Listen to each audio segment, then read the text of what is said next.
The invitation came in a plain white envelope with my mother's handwriting on the front. Not a card, not a text, not even an email. My mother had actually sat down and handwritten my name and address, which should have been touching, except that she only ever did that when she wanted something to feel more official than it was. Inside was a printed card for my sister's engagement party. The Whitmore Hotel, downtown. Cocktail attire required, 7 o'clock. And tucked behind the card on a torn piece of notepaper, 4 lines in blue ink, Natalie. You know how important this is for Jenna. Her fiancé's family is very prominent. We're asking guests to dress the part. If that's difficult right now, we completely understand if you can't make it. No hard feelings. I read it twice. Then I set it on my kitchen counter and made coffee. No hard feelings. I had been dismissed in a lot of ways over the years, but that phrase hit differently, like they had already written my response for me and were just waiting for me to confirm it. Have you ever been made to feel like showing up to your own family celebrations was an inconvenience? Leave a comment and tell me where you're watching from. I'd love to know who's part of this community. I stood at my counter in my apartment and looked out the window at the parking lot below. My neighbor was loading groceries into her car. A kid was riding his bike in slow loops on the sidewalk. Everything was quiet and ordinary, and inside me something had gone very still. Not sad, not angry, still. I had felt this before. The specific stillness of a person who has been underestimated so many times that the shock has completely worn off. My name is Natalie. I'm 31 years old, and for the last 6 years my family has believed I work as a mid-level project coordinator for a mid-sized consulting firm in Minneapolis. That's what I told them at Thanksgiving 6 years ago when I was 25 and just starting out, and they never asked again. My mother would occasionally mention to extended family that I was in consulting, the way you say it about someone whose job you don't quite understand and have quietly given up on. My father would nod whenever the topic of careers came up at dinner and then redirect my sister Jenna's marketing position at a well-known food brand. Jenna was the one who had stayed close to home, who called on Sundays, who had gotten engaged to a man named Trevor whose father ran a regional private equity firm and whose family had a lake house in northern Wisconsin. Jenna was the success they pointed to. I was the one they quietly worried about and rarely discussed. What they didn't know is that I had stopped being that mid-level coordinator roughly 4 years ago. What they didn't know was that I was now the director of strategic operations at a healthcare technology company. We built the data infrastructure behind clinical trial management systems for pharmaceutical companies. Our software was running in the background of drug approval processes that affected millions of patients. I had built our compliance division from 6 people to 42. I had negotiated 3 federal contracts in the past 18 months. I traveled to Washington on a quarterly basis for regulatory briefings that required a background check I was not allowed to discuss at dinner parties. I made $280,000 a year before bonuses. My bonus last year was $64,000. I drove a sensible 5-year-old Subaru to family events because my actual car, a black Audi Q7 I'd bought the previous spring, felt like a conversation I wasn't ready to have. I had not told my family any of this, not because I was ashamed, because I had learned slowly and then all at once that their opinion of what I was doing had absolutely nothing to do with what I was actually doing, and once I understood that, the need to correct the record just quietly disappeared. Until the note on the torn piece of notepaper. If that's difficult right now. I picked up my phone and called my mother back. She answered on the third ring, bright and slightly breathless, the way she always sounded when she was managing multiple things at once. "Natalie, honey, did you get the invitation?" "I did," I said. "Good, good. And you saw the note I included?" "I saw it." She paused, the specific pause of a person preparing to say something they've already rehearsed. "I just want to be upfront with you. Trevor's mother, Patricia, is very involved in the event. She's a certain kind of person, very put together, and his whole family is, well, they're quite established. His father sits on the board of 2 hospital systems in the region. We just want everything to go smoothly for Jenna." "And you think I'd make it not smooth?" "I didn't say that, sweetheart. You wrote it." Another pause. Longer this time. "We just want you to be comfortable. You've been working so hard at your little job. We know things have been tight. There's no shame in sitting one out. Things have been tight. I looked around my apartment. The apartment I owned outright. The one with the floor-to-ceiling windows and the private terrace that I paid cash for 18 months ago because interest rates were what they were and I didn't want to think about a mortgage. I understand, I said. I'll be there. She started to say something else and I ended the call. I didn't feel the need to explain myself. Not yet. What I felt, for the first time in a very long time, was a very precise and very quiet sense of clarity. I called my assistant the next morning. Her name is Yvonne, and she has worked with me for 2 years, and she is the most organized person I have ever met. I need you to clear my Saturday evening, I told her. I have a family event. Already done, she said. Also, Dr. Tully Hartwell's office confirmed the keynote for the Minnesota Health Innovation Summit. They want you on the panel preceding her. I said I'd check your calendar. Put it in, I said. And can you find out if the Whitmore Hotel downtown has a ballroom rental on the 14th? There was a brief pause. Checking. Yes, the main atrium is booked for a private event, but the Aspen Room is available. It seats up to 120. Reserve it for dinner, I said. For 6. My name. Yvonne didn't ask questions. That was one of the things I appreciated about her. What my family didn't know was that I had been in contact for several weeks with Dr. Elaine Hartwell, the chief medical officer of the largest integrated health network in the upper Midwest. Our company had been in final negotiations with her team on a 7-figure contract to implement our clinical data platform across 14 hospital locations. It was the biggest deal our division had ever closed. And the final dinner, the one where the signatures would happen, had been on my calendar for 2 months. We had been planning to do it at a restaurant across town. I called Dr. Hartwell that afternoon. Elaine, I said, I hope this isn't an inconvenience, but I'd like to propose a venue change for our dinner on the 14th. Oh? She sounded curious, not bothered. The Whitmore Hotel downtown. Same evening, same time. My company will host in the Aspen Room. A brief silence. That works perfectly for me. James and the legal team are flexible. Is there a reason for the change? I paused for just a moment. My sister's engagement party's in the main atrium that evening. I've decided it's time I stop scheduling around my family and start letting them schedule around reality. Dr. Hartwell laughed, a short and genuine sound. I'll have my assistant confirm the details. And Natalie, I'm looking forward to finally getting this across the line. I set down my phone and opened my laptop. The contract was 214 pages. I had read it 3 times. I knew every clause. I spent the following days doing what I always did. I worked. I reviewed compliance documentation. I took calls with our legal team and our federal liaison in D.C. I went for runs in the early morning when the streets were empty and the air was cold and no one expected anything from me. I picked up my dry cleaning and got my hair cut and confirmed the florist for the Aspen Room dinner. I did not go shopping in a panic. I did not call Jenna. I did not try to explain myself to my mother. On the morning of the 14th, I got dressed in my apartment. I had a navy midi dress I'd bought for a client event in Chicago the previous fall. Clean lines, no embellishment, nothing that asked for attention. I put on a pair of low-block heels and a single gold bracelet that had been my grandmother's.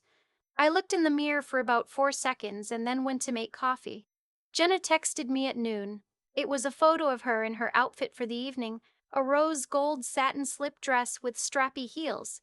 She looked beautiful. The caption was, "You're coming tonight, right?"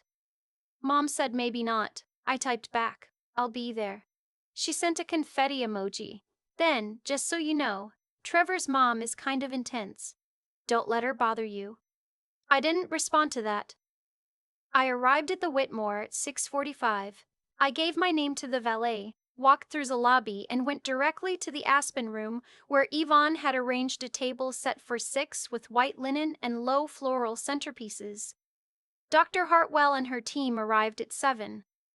We shook hands and sat down and ordered wine and got to work. We were halfway through dinner and deep into a conversation about interoperability standards when the doors of the atrium across the lobby opened and the engagement party guests began moving through the common area toward the bar extension. The Aspen room had glass walls on one side. I hadn't engineered that. It was just the layout of the hotel. I saw my mother first. She was wearing a pale blue dress and her good jewelry, and she was talking to a woman I didn't recognize, who I understood from context to be Patricia, Trevor's mother. They were laughing about something. My mother looked relaxed in a way she almost never looked at home. Then she glanced through the glass wall and stopped. I watched her face process what she was seeing, me, at a table in the Aspen room, with people she didn't know, holding a wine glass and apparently mid-sentence about something that required a laptop and a bound document and 3 people taking notes. She touched Patricia's arm and said something. Patricia looked over. I turned back to Dr. Hartwell and kept talking. My father found me about 20 minutes later. He had crossed the lobby and was standing just outside the glass partition, waving slightly with his hand, the way you wave at someone through a car window when you're not sure if they can see you. I excused myself, told Dr. Hartwell I'd be back in 2 minutes, and stepped out. Natalie, my father said. His voice was low, confused. What is this? Business dinner, Dad? Here? Tonight? Yes. He looked past me into the room, at the people, the documents, the setup. Who are those people? Colleagues? We're finalizing a contract. He frowned, the specific frown of a person whose mental model of someone is being revised faster than he can track. What kind of contract? For your consulting thing? For my company's healthcare data platform. It's a network-wide implementation across 14 hospital locations in Minnesota and Wisconsin. His frown deepened. That sounds big, I said. It is. He stood there for a moment. Then, your mother was worried you might not have. She thought maybe financially things were. I know what she thought. Are you okay? Are things actually, Dad? I said, keeping my voice steady and quiet. I'm fine. I've been fine. I've been fine. I own my apartment. My car is paid off. I have a retirement account that's in very good shape, and I have not needed anything from you or Mom in 4 years. I paused. Nobody asked, so I didn't bring it up. He opened his mouth and closed it again. Behind him, across the lobby, I could see my mother standing with Jenna and a couple I assumed were Trevor's parents. They were all watching. Even from that distance, I could see that Jenna looked bewildered. Trevor's mother looked like she was recalculating something. My father said quietly, "Why didn't you tell us?" "Because the last time I tried to talk to you about my work, you changed the subject to ask if I'd thought about going back for a master's degree." I said it without heat, just as a fact. The time before that, Mom told her book club I was still figuring things out. He looked at his shoes. "I didn't tell you because you weren't asking," I said. "You had already decided who I was. It was easier for me to just let you keep the version you'd built." He looked up. His eyes were tired in a way I hadn't noticed before. "Natalie, I have to get back," I said. "Enjoy the party." I went back to the table. Dr. Hartwell raised an eyebrow, very slightly, and I shook my head just enough to say not now, and she nodded and we continued where we'd left off. 20 minutes later, my mother appeared at the partition. She waited until there was a natural pause in our conversation. I saw Yvonne clock her through the glass and give me a small look. I excused myself again. My mother was already slightly flushed. She had clearly been building up to something the entire walk across the lobby. "Natalie," she kept her voice low, "I owe you an apology." "Okay," I said. I had no idea. Your father is in there talking to Patricia, and apparently her husband recognized the name of your company. He said it's very well regarded. It is. He asked your father if you were the Natalie Voss from the Twin Cities Healthcare Tech Summit keynote in February. I waited. Were you? The keynote? I was on the panel, I said. The keynote was Dr. Hartwell, who's sitting at that table right now. My mother's hand went to her throat. A gesture she made when she was overwhelmed and trying not to show it. "Why have you never said anything?" "We've been here thinking. I know what you've been thinking," I said. "That's not an accident on my part." She flinched. "That's not fair." "Mom." I said it gently. "You wrote me a note telling me it might be better if I didn't come tonight, because you were worried about how I'd reflect on Jenna in front of Trevor's family. I've been getting a version of that note my entire adult life. Sometimes it was an actual note. Sometimes it was just the way you'd redirect conversations. Sometimes it was just the look. She opened her mouth. I'm not angry, I said, and I meant it. I genuinely am not. But I stopped needing your approval a long time ago, and I think somewhere along the way I also stopped correcting the misunderstanding. That's partly on me, but it's partly because every time I tried, you weren't really listening. She was quiet for a moment. Behind her, through the lobby, I could see Jenna peeling away from the group and walking toward us. Her heels were clicking on the marble floor, and her expression was anxious. Nat, Jenna said, arriving slightly breathless. Okay, I have spent the last 15 minutes listening to Trevor's dad talk about your company, and I need you to tell me what is actually going on. I almost smiled. Go back to your party, I said. I'll tell you everything at brunch on Sunday, I promise. She looked at my mother, then back at me, then at the room behind the glass where Dr. Hartwell was reviewing something on a tablet. Are you closing a deal right now? Like, right now? We're finalizing a contract, yes. Jenna laughed. It was a short, shocked sound. Natalie, what is wrong with you? Why did you never say anything? Because you never asked, Jen. She went quiet in a different way than my mother had, like the words had landed somewhere specific. I always asked how you were, she said. You asked how I was, I said. That's different from asking what I was doing. I squeezed her hand. Brunch Sunday, I mean it. She nodded. She looked like she had more to say and was deciding to save it.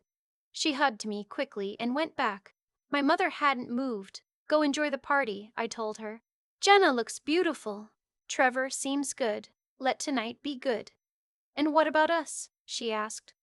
Her voice had gone small in a way I wasn't used to hearing. I'll call you this week, I said. We can actually talk. I went back to the table. Dr. Hartwell looked at me over her reading glasses. Everything all right? It will be, I said. She held my gaze for a moment, then nodded once and slid the contract across the table. I picked up my pen. The signature took about 3 seconds. The contract was 214 pages, and it represented 4 years of work and roughly $11 million in implementation and licensing revenue. It took 3 seconds to make it real. I didn't look through the glass when I signed. I didn't time it for anyone's benefit. There was no audience I was playing to. That was the point. We finished dinner at 9:30. Dr. Hartwell and her team said their goodbyes, and I walked them to the lobby. On the way back through, I passed the entrance to the atrium. The party was still going. Someone had put on music. Through the open doors, I could see Trevor and Jenna dancing, her rose gold dress catching the light. She looked happy in a way that had nothing to do with me, and I was glad for it. Trevor's father was standing just inside the doorway, a tall man with silver hair and a good suit. He caught my eye and stepped forward. Natalie Voss, he said, extending his hand. I'm Robert. I followed your division's work for 2 years. The Meridian General implementation was extraordinary. Thank you, I said. It was a solid team. Your father tells me you've been quiet about your career. I've been focused on the work, I said. He nodded slowly, the nod of someone who respected that answer. Well, I hope we can talk more. My board has been looking at clinical data infrastructure, and I think you're exactly the kind of person we need in that conversation. I'd be glad to, I said. Have a good evening. I walked out through the front doors. The valet brought my car around. I sat in the driver's seat for a moment before starting the engine, listening to the quiet. My phone was buzzing in my purse. I didn't look at it. I already knew it would be my mother, possibly my father, maybe even Jenna again. I started the car and pulled out of the lot and drove home through the empty streets. In my apartment, I changed out of my dress and poured a glass of water and sat on my couch with the lamp on low. The city was quiet below my windows. The contract document was somewhere in Dr. Prest. Hartwell's briefcase, signed and witnessed in real. I thought about the note on the torn piece of notepaper. If that's difficult right now. No hard feelings. I thought about all the versions of that note I had received over the years in different forms, the redirected conversations, the book club comment, the frown that meant, "Are you sure that's a good use of your time?" The 1,000 small signals that had told me consistently and clearly that they had looked at me and decided what they saw. I had spent a long time being hurt by that. Then I had spent a long time being pragmatic about it. Then, somewhere in the middle of building something real, I had simply stopped tracking it. That night at the Whitmore wasn't a plan. It wasn't a setup. I hadn't booked the Aspen room to humiliate anyone. I had booked it because it was a nice hotel, centrally located, with private dining for 6, and because the date happened to line up with a family event I had already been told I wasn't welcome to attend in a way that reflected well on anyone. If it had looked deliberate, that was only because my life had become something that, if you saw it from the outside, looked like the kind of thing people planned. I picked up my phone. 14 texts, 3 missed calls. One voicemail from my mother that I knew, without listening, would contain a version of the word proud used in a way that was more about her than about me. I opened my messages. I scrolled past my family thread without reading it. I opened a text from Yvonne that said simply, Hartwell's counsel confirmed, all signed and dated. Congratulations. I typed back, thank you. Take Friday off. Then I set down the phone and turned off the lamp and sat in the dark for a while, listening to the city. I had spent 6 years being the daughter they had written off, the one who was fine, probably, but not really going anywhere, the one they loved but didn't quite know what to do with, the one who might embarrass them in front of the right people if given the chance. They had not been cruel, not most of the time. They had just been incurious. And incuriosity, I had learned, is its own kind of harm. It doesn't leave marks. It just leaves you in a room, waiting to be asked a question no one ever thinks to ask. I called Jenna on Sunday morning. We went to brunch at a place near my apartment, a small spot she hadn't been to before, and I told her everything. The company, the contracts, the salary, the apartment. She sat across from me with her coffee cup halfway to her mouth and her eyes getting progressively wider. At the end, she said, I feel like such an idiot. You're not, I said. Why didn't you tell me? I wanted to see if you'd ask, I said honestly, and you didn't. Not about the specifics. You asked if I was happy. I was. You asked if I was happy. I was. You asked if I was okay. But nobody ever said, hey Nat, what are you actually building over there? She was quiet for a moment. I'm asking now. So I told her. All of it. The federal contracts, the compliance division, the summit panel, the deal with Dr. Hartwell's network. I told her about the Audi in my private garage and the apartment I owned and the college fund I'd started for myself at 26 and maxed out every year since. She cried a little. Not in a dramatic way. Just the quiet kind of crying that happens when you realize you missed something that was right there. Mom is going to be insufferable about this, she said, wiping her eyes. She's already telling people she always knew you were going places. I laughed. A real one. Let her, I said. My mother called that afternoon. She was warmer than she'd been in years. The specific warmth of a person who has been caught off guard and is recalibrating. She talked for a long time about how proud she was, about how she had always believed in me, about how she hoped I understood that the note had been out of concern, not judgment. I let her talk. When she finished, I said, I know, Mom. We want to do a proper family dinner, she said, to celebrate your career and Jenna's engagement, all of it. Sure, I said, I'll come, and I would, not because I needed the celebration, not because I wanted the acknowledgement, not because the dinner would change anything about the past 6 years, or the 1,000 small ways I'd been kept at arm's length. I'd go because Jenna would be there. And because my father had texted me that morning just 3 words, I should have asked. Sometimes that's enough. Not an apology, not a transformation, not a scene at a hotel ballroom where someone finally sees you in the light you always deserved. Just a man who had made assumptions about his daughter for years finally running out of room to keep making them. I texted him back, Sunday works for me. I live my life the same way I did before that evening. Quietly. Precisely. Without performing it for anyone who wasn't paying attention. The work I do is not something I can fully explain at holiday dinners, and I've made my peace with that. The people who need to know what I'm capable of already know.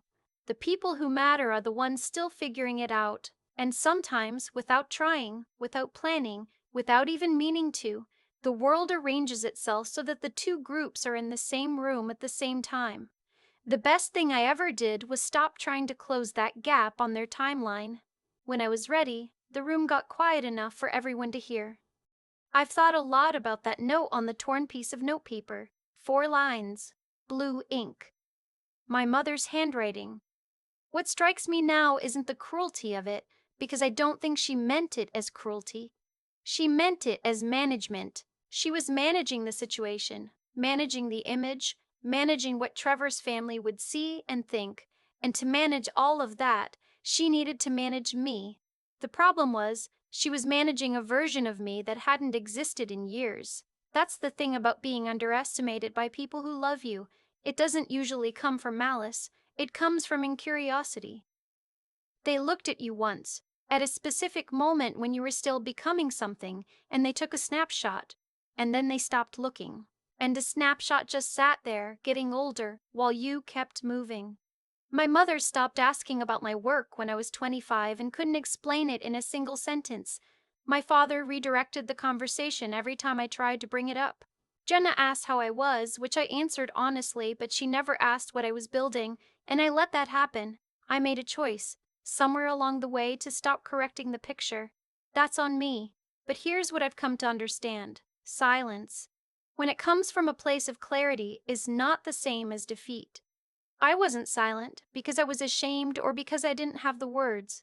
I was silent because I had learned to stop seeking validation from people who weren't paying attention. And that distinction matters more than I can fully explain. What happened at the Whitmore that evening wasn't revenge. I want to be clear about that. I did not book the Aspen Room to humiliate anyone. I booked it because it was the right venue for a 7-figure contract dinner. The timing was what it was. And if it happened to place me in a room where the people who had written me off finally had to reckon with who I had become, that was a consequence of choices made over years, not a plan I executed in a night. Cause and effect works slowly. The choices you make quietly, the hours you put in when no one is watching, the standards you hold yourself to when the outcome is uncertain, all of it accumulates, not always in ways you can predict, not always on a timeline that feels fair, but it accumulates. Natalie, the project coordinator, was real. She was 25 and figuring it out and doing the work. She laid every brick that Natalie, the director of strategic operations, would later stand on. There was no shortcut between those two people. There was just time and effort and the discipline to keep going even when the people around you had already decided the story was over. My father texted me 3 words the morning after. I should have asked. And I sat with that for a long time, not because it was enough. It wasn't, not really, but because it was honest. He didn't dress it up. He didn't explain it away. He just said the true thing plainly. I think that's all any of us can do when we've gotten something wrong. Say the true thing plainly and then show up differently going forward. I'm going to Sunday dinner. I'll sit across from my mother, who will tell me she always believed in me, and I will let her say it because she needs to and because fighting about it won't give me anything I don't already have. I'll sit next to Jenna, who cried at brunch and asked real questions for the first time in years, and I'll keep building the thing I've been building the same way I always have. Quietly, precisely, on my own terms.